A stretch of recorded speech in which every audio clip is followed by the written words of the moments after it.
আসসালামু আলাইকুম প্রিয় দর্শক, অন্য মঞ্চের আলাপ চাইতায় আপনাদেরকে স্বাগত জানাচ্ছি। আজ আমাদের সঙ্গে অতিথি হিসেবে আছেন সিনিয়র সাংবাদিক জনাব আরশাদ মাহমুদ। জনাব আরশাদ মাহমুদ, আপনাকে আমাদের অনুষ্ঠানে স্বাগত জানাচ্ছি। ধন্যবাদ। আরশাদ ভাই, একটা জিনিস আমরা খেয়াল করলাম যে আপনি আপনার নিজের ফেসবুকে রিসেন্টলি একটা জিনিস লিখেছেন যে যখন আমরা সবাই বলছি যে ফেব্রুয়ারিতে নির্বাচন হতে যাচ্ছে, প্রধান উপদেষ্টা নিজেও দেশের বাইরে মালয়েশিয়াতে একটা ইন্টারভিউ বললেন যে ফেব্রুয়ারিতে নির্বাচন হচ্ছে, তখন আপনার কাছে কেন মনে হচ্ছে যে আপনি নিশ্চিত হতে পারছেন না যে ফেব্রুয়ারিতে নির্বাচন হবে? এটার ব্যাপারে আপনি সন্দেহ প্রকাশ করছেন কেন? জি, আমি এটার উপরে একটা বক্তব্য দিয়েছি গতকালকে। তো এটার কারণ যে মানুষের মনে নানা সন্দেহ, আমার নিজের মনেও সন্দেহ যে আসলে নির্বাচনটা আদৌ হবে কি। এই সন্দেহের কারণ কিন্তু ইউনূস সাহেব নিজেই সৃষ্টি করে, তার বিভিন্ন কন্ট্রাডিক্টরি বক্তব্যে এটা উঠে আসে। যেমন তিনি মালয়েশিয়াতে যাওয়ার পরে ওখানকার রাষ্ট্রীয় সংবাদ সংস্থা বার্নামাকে খুব স্পষ্টভাবে বললেন যে ফেব্রুয়ারির প্রথম ভাগে নির্বাচন বাংলাদেশে অনুষ্ঠিত হবে এবং আমরা নির্বাচিত সরকারের কাছে ক্ষমতা দিব। খুব ভালো কথা। ঠিক সেই দিনই টিভি নিউজে একটা দেখলাম, উনি সিএনএ বলে আর কি, চ্যানেল নিউজ এশিয়া, এটা সিঙ্গাপুরের একটা টিভি চ্যানেল, তাদেরকে ঢাকায় বসে সাক্ষাৎকার দিচ্ছে এবং সেখানে তিনি বলছেন যে মূল সংস্কার বা মৌলিক সংস্কার গুলো না করে নির্বাচন অনুষ্ঠিত হলে সে নির্বাচন প্রশ্নবিদ্ধ হবে এবং আগের মতোই অবস্থা। তো আমার প্রশ্ন এটাই যে আপনার যদি সেই কথাই মনে হয়, তাহলে আপনি এক এক জায়গায় এক এক কথা বলছেন কেন? এই যে বিতর্ক হচ্ছে, যে মানুষের মধ্যে সন্দেহ সৃষ্টি হচ্ছে, এটার কারণ তো ওনার বক্তব্যগুলো। এখন উনি মালয়েশিয়াতে যে খুব স্পষ্টভাবে বললেন যে লন্ডনে যে উনি তারেক রহমানের সঙ্গে বৈঠকের পরে তার দপ্তর থেকে এটাও বলা হলো যে আমরা ফেব্রুয়ারি থেকে, যদিও উনি নানান রকমের শর্ত দিচ্ছিলেন তার যার পরে যেহেতু জাতির উদ্দেশ্যে ভাষণ দিয়ে বললেন যে মোটামুটি এখন তাহলে সেই দিকেই আগাচ্ছে। কিন্তু মানে সবচেয়ে ইন্ট্রিগিং ব্যাপার হলো উনি নিজেই আবার বলছেন যে এরকম অবস্থায় নির্বাচন দিলে আগের অবস্থায় ফেরত আসবে। তো তাহলে স্বাভাবিকভাবে প্রশ্ন জাগে যে এইরকম অবস্থায় আপনি নির্বাচন দিতে যদি না চান, সেটা আপনি স্পষ্ট করে বলেন না। 2 নাম্বার, আপনি যে 1 বছর হয়ে গেল, আপনি তাহলে যে মৌলিক সংস্কারগুলো দরকার, ওনার ভাষা যে নির্বাচন ব্যবস্থার সংস্কার, আইনের আইন বিভাগের সংস্কার, বিচার বিভাগের সংস্কার, এগুলো তো ছিল অগ্রাধিকার ভিত্তিতে হওয়া। ওনার তো প্রথম যেদিন ক্ষমতা উনি পেলেন বা দায়িত্ব নিলেন, সেই দিন থেকেই, তারপর দিন থেকেই তো এইগুলোর উপরে ওনার ফোকাস করা হচ্ছে। কিন্তু আমরা কি দেখতে পেলাম? আইন শৃঙ্খলার ব্যাপারে উনি ওই খালি মুখেই বলেন, কিন্তু কোনো বাস্তব কি পদক্ষেপ নিলেন সেটা আমরা কেউ দেখলাম। এবং আরেকটা সবচেয়ে দুঃখের বিষয় যে উনি এই অগ্রাধিকার সংস্কার কমিশন করতে যাবেন, ভালো কথা, কিন্তু আমরা দেখতে পেলাম সংস্কার কমিশনের রিপোর্ট জমা দেওয়ার পরেও 4-5 মাস পরেও উনি সে ব্যাপারে কোনো রকম কোনো কাজ আগ্রহ দেখা গেল। ফলে হলোটা কি? এতে যারা সংস্কার কমিশনে ছিলেন, যারা প্রধান ছিলেন, তারা নিজেরাই এটা হতাশা প্রকাশ করছেন যে আমরা তাহলে আমাদেরকে আপনি ডেকে এই এই কষ্টটা কেন করান? যদিও সেখানে অনেক খাওয়া দাওয়া হয়েছে, ঠিক আছে, সেটা রাষ্ট্রের পয়সায় মানে ইন্টারকন্টিনেন্টাল থেকে খাওয়ানো, মানে এটা তো কোনো বাদ মানে পরিষদের টাকা সব দিয়ে দাও, ভালো। আপনি যখন এই সংস্কারগুলোতে আপনি সিরিয়াস হতেন, তাহলে এটা বাস্তবায়নের পদক্ষেপ নেওয়া ছিল, আপনি সেটা দিলেন। আপনি না নিয়ে কি করলেন, যেটা কোনো অগ্রাধিকারের মধ্যে ছিল না, যেমন চট্টগ্রাম বন্দর বিদেশিদের কাছে, এটা তো আমরা শুনলেও নাই করে। মানে উনি আসার পরেও এই কথা বলা, হঠাৎ একদিন শোনা গেল যে উনি এটা নিয়ে কাজ করছেন, প্লাস মানবিক করিডোর, প্লাস রোহিঙ্গা প্রত্যাবাসন, তারপরে কি নন ডিসক্লোজার এগ্রিমেন্ট সাইন করে, এই যে কতগুলো ব্যাপার জিনিসগুলো উনি একের পর এক করে গেলেন। তার চেয়েও বড় কথা, ওনার যেহেতু সময় কম, মানে এই ওনার যদি মনে হয়ে থাকে যে এই আমাদের অন্তর্বর্তী সরকারের মানে এই সময়ের মধ্যে ন্যূনতম যে সংস্কারগুলো মৌলিক সঙ্গে এগুলো করে আমরা তারপরে দেখতাম, এখন ইলেকশন হলেই যে বাংলাদেশের সমস্ত সমস্যা সৃষ্টি হয়ে যাবে, এটা তো আমি আপনার অনুষ্ঠান বলতে আপনি বিশ্বাস করতে আবার ওই একই রকম ব্যাপার। তো তাহলে আপনি এগুলো না করে আপনি সময় ব্যয় করবেন কিসে? আপনি খালি বিদেশে যাবেন, একের পর এক বিদেশ সফর। চিন্তা করা যায় যে 10 মাসে 11 বার বিদেশে গেছেন, এই মালয়েশিয়াটা ধরি না, এটা দিয়ে তো 12টা মিনিট। তো আপনি যদি সত্যিকার অর্থে আপনার উদ্দেশ্য ভালো হতো যে না আমি কোনো দিকে কোনো সময় ব্যয় করবো না, আমি জাতি আমাকে এত বড় একটা সুযোগ দিয়েছে দেশের জন্য কিছু করার, ফলে আমি কোনো দিকে কোনো সময় ব্যয় না করে আমি পুরো সময়টা এই জিনিসগুলোতে যাতে ভালোভাবে সম্পন্ন হয় সেটা আমি দেখব। একটা এই আর এরা এই সরকারের আরেকটা জিনিস লক্ষ্য করেছে, এরা রাতের অন্ধকারে গভীর রাতে স্বপ্ন প্রকট দেন। এটা নিয়ে আমার একটা হইতেই হয় কি ব্যাপার। তো আপনারা যদি স্বচ্ছতায় বিশ্বাস করেন, তো আপনাদের গভীর রাতে প্রজ্ঞাপন দান করতে হবে। এই উদ্দেশ্য মানে এই বিতর্ক সৃষ্টি, অহেতুক বিতর্ক সৃষ্টি করার কারণগুলো এটা তো আপনি বুঝতে পারছি না আমরা। তো যার কারণে হচ্ছে কি, জি আমি বুঝতে পেরেছি আপনার ব্যাপারটা, নির্বাচনী আপনার সন্দেহের কারণটা এটা ওনাদের কারণে সৃষ্টি হয়েছে। আমি এই সাম্প্রতিক সময় একটা বিষয় নিয়ে একটু আলোচনা করতে চাই। সেটা হলো আপনি দেখেছেন আজকে তো মানে 18 তারিখ অগাস্টের 15 আগস্ট পালন নিয়ে নানা ধরনের ধুমরুজাল আমরা কিন্তু লক্ষ্য করলাম। আমরা লক্ষ্য করলাম যে প্রধান উপদেষ্টা প্রেস সেক্রেটারি বললেন যে 15 আগস্টে কোনো কর্মসূচি গ্রহণ করা হলে তার বিরুদ্ধে আইনানুগ ব্যবস্থা নেওয়া হবে। এবং তারপরে একদিন ধানমন্ডির ওসিকেও বলতে শুনলাম যে ওনারা নাকি এই প্রেস সেক্রেটারির নির্দেশনাকে ফলো করছেন।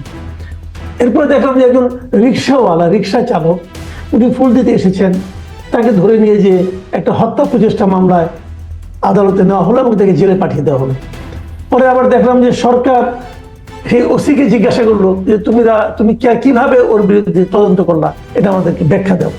এই যে বিষয়গুলো, যে আসলে 15 আগস্ট যদি কেউ শোক পালন করতে চায়, যদি আওয়ামী লীগের রাজনৈতিক কর্মকাণ্ড হয় নিষিদ্ধ, যদি কোনো ব্যক্তি পর্যায়ে কেউ করতে চায়, তাহলে সেটাকে আপনি আইনানুগ ভাবে কিভাবে বাধা দেবেন? এবং এটা নিয়ে যে কাজগুলো সরকার করছে, এই কাজটাকেই আপনি কিভাবে দেখবেন? এই যে আপনি যে খুব মানে মূল জিনিসটাতেই আপনি মানে টাচ করেছেন, এদের এই যে বিভিন্ন রকমের কার্যকলাপ গুলো, এটাতেই তাদের মানুষের সন্দেহ হচ্ছে এই সরকারের মোটিভ নিয়ে। তাদের মোটিভটা কি এটা নিয়ে? মানে কিছুক্ষণ আগে যেটা আপনি বললেন, আমিও পত্রিকায় দেখলাম যে ওইখানকার থানার ওসি বলছে যে আমরা প্রেস সেক্রেটারির নির্দেশনা মোতাবেক কাজ করছি। তখনই আমার এই জন্মদিনের খবরটা দেখলাম যে প্রেস সেক্রেটারি কি স্বরাষ্ট্র মন্ত্রণালয়ের ঊর্ধ্বতন কেউ, মানে তার সঙ্গে এটা কি সম্পর্ক আমি ঠিক বুঝতে পারলাম। তার মানে দেখেন সেখানে একটা স্বরাষ্ট্র উপদেষ্টা আছে, স্বরাষ্ট্র সচিব আছে, পুলিশের আইজি আছে, ডিএমপি কমিশনার আছে। তো এই নির্দেশনা যদি কারো দেওয়ার এখতিয়ার থাকে সেটা হলো ডিএমপি কমিশনার, তার আন্ডারে ঢাকার থানাগুলো। তো সেখানে সে মানে প্রেস সেক্রেটারির নাম কেন করবে? তো তার মানে কি মনে হচ্ছে যে একটা সরকারের মধ্যে বিভিন্ন রকম সরকার আছে এবং কে যে কখন কি কাজ করছে এই কোঅর্ডিনেশন তাদের মধ্যে নাই, দেখেই এই হযবরল অবস্থা। তারপরে দেখেন আপনি আইন করে যদি আমার যদি সত্যিকার অর্থে তার জন্য ভালোবাসা থাকে, জাতির জনকের জন্য বা বঙ্গবন্ধু যেটাই বল, তিনি অনেক কাজ করেছেন যেটা আমি নিজেও পছন্দ করি, আমি এগুলো লিখেছি যে উনি মানে আমরা যে স্বাধীনতার যুদ্ধে সবাই ঝাঁপ দিয়ে পড়েছিলাম, আমি অবশ্য অস্ত্র হাতে নিয়ে, তো তার ডাকেই আমরা গেছি। এটা তো অস্বীকার করে, এটা তো আমাদের ইতিহাস পড়তে হবে না, আমি তো সাক্ষী এগুলো। তো এখন তাকে তার পরবর্তী মানে 73 থেকে 75-এর মধ্যে তার অনেক কার্যকলাপের কারণে তিনি নিন্দিত হয়েছেন, বিতর্কিত হয়েছেন, খুব ভালো কথা। এখন একটা মানুষের স্বাধীনতা আন্দোলনে তার যে অবদান, এটা তো আপনি জোর জবরদস্তি বুঝে ফেলতে পারেন না। এটা তো অসম্ভব একটা ব্যাপার। আপনি বলতে পারেন তার ভালো দিক কোনটা, তার মন্দ।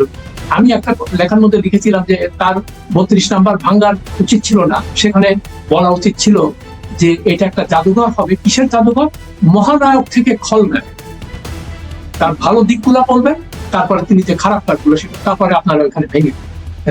তো ভেঙে দেওয়ার অর্থ তো এই না যে তার মন মানে মানুষের মন থেকে উনি মুছে গেছেন, এবং মুছে যে যান নাই, এত কিছুর পরেও আওয়ামী লীগের এত অত্যাচার, এত কিছুর পরেও তো মানুষ সেখানে যাচ্ছে, মানুষ বলতে দেওয়ার চেষ্টা করছে। তো তার অর্থটা কি যে আপনি কি এটা আইন করে বন্ধ করতে পারবেন? এটা তো একটা অসম্ভব ব্যাপার। তো আপনার উচিত ছিল এই সরকার বা পরবর্তী সরকার যারাই আসছে তারা এমন কাজ করা যাতে করে মানুষের একটা তুলনা করতে পারে যে কোন সরকার ভালো ছিল কোন সরকার খারাপ ছিল। এখন আপনি এসেই নানান রকমের এজেন্ডা বাস্তবায়ন করার চেষ্টা করছেন। আপনি জাতির দলকে মুছে ফেলতে চান, আপনি আওয়ামী লীগকে, ঠিক আছে আওয়ামী লীগ হাসিনা জঘন্য কাজ করছে আমরা সবাই জানি, হ্যাঁ, তো তার প্রকৃত বিচার করেন, যেগুলো করা দরকার সেগুলো আপনি না করে আপনি এখন ওই রিক্সাওয়ালা ধরতেছেন, এই বেটা তুই ওখানে ফুল দিতে গেছিস কেন? আরে ভাই, সে নিয়ে তার স্ত্রীকে দেখলাম ওই টিভিতে বলছে যে উনি সবসময়, আমার স্বামী বলতো উনি বঙ্গবন্ধুর মন থেকে ভালোবাসে। তো এই যদি একটা ব্যক্তির যদি এরকম অনুভূতি হয়, আপনি সেটাকে আইন করে বন্ধ করতে পারবেন কোনো?